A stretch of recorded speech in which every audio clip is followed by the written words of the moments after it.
Monday morning and the school run is done. We had a chill bed weekend, which meant crime dramas for me and gaming for the boys. But I swear to God, if I hear one more of whatever brain rot shit they are spewing out of their mouths and into their phone or their Oculuses, I might actually just lose my mind. Trying to get these kids to read a book or to spell a bloody word correctly is like pulling teeth. But you ask them anything about Roblox, YouTubers, TikTokers, they know it all. All of it, off by heart. But while they focused on the game, my mom radar is often wondering who's on the other side of that screen. I check their phone lists, I check their friends, I check the history, I read WhatsApps, I check the Snapchats. I do. I 100% do. And the boys are aware of that. I am very on top of it.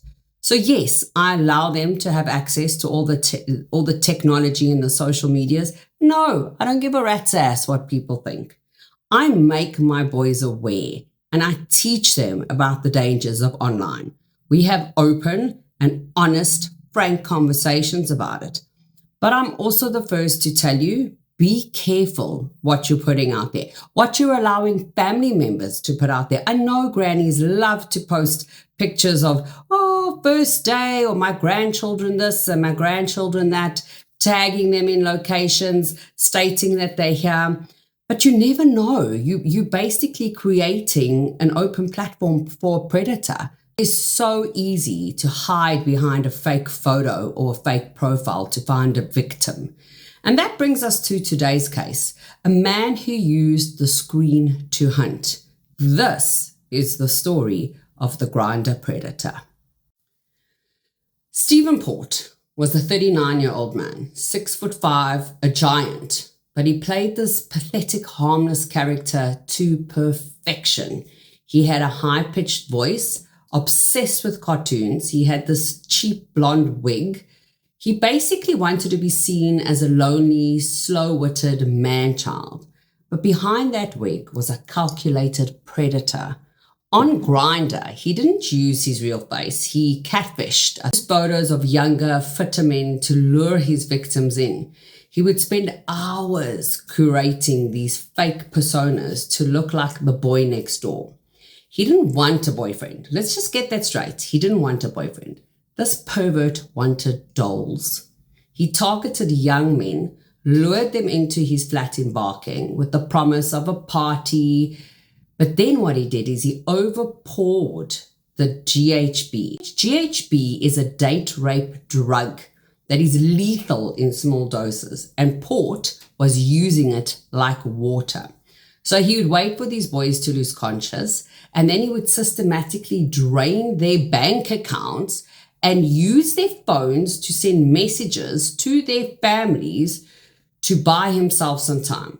He'd drug them until they stopped breathing. And then this is where the actual sick part came. He'd continue to assault them while they were dead or dying. Stephen wasn't just a killer. He was a necrophile who kept the bodies in his bed for days, dressed them up, posed them like they were still alive. Port killed 4 young men: Anthony Walgate, Gabriel Kavari, Daniel Whitworth, and Jack Taylor. He counted on the intimacy accelerator.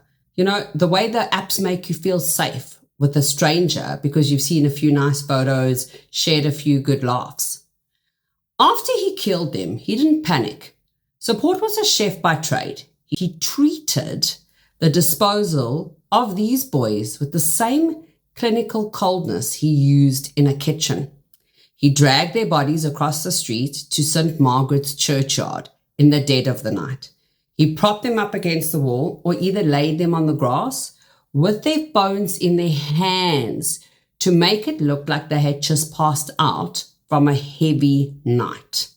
I mean, I actually can't. I actually have no words for this man. In a move of pure evil, he planted a fake suicide note on 21-year-old Daniel Whitworth. he actually tucked the note into Daniel's dead hand, a letter Port had forged confessing that Daniel had accidentally killed the previous victim, Gabriel. I mean, what? Port was literally writing the script for the police, playing on every stereotype of drug-fueled gay parties, basically to ensure that the detectives would never look at him. And because of their own prejudice, the detectives believed the killer's fiction over the family's cries for help. The only reason Stephen Port isn't still killing today is because of Jack's sisters, Donna and Jenny. The Metropolitan Police were a disgrace in this case. Now, don't get me wrong. I know that they have worked hard and they have proven themselves over and over, but they just completely fucked up on this one. There was just an assumption of it's gay men and they have now overdosed on party drugs and it is what it is.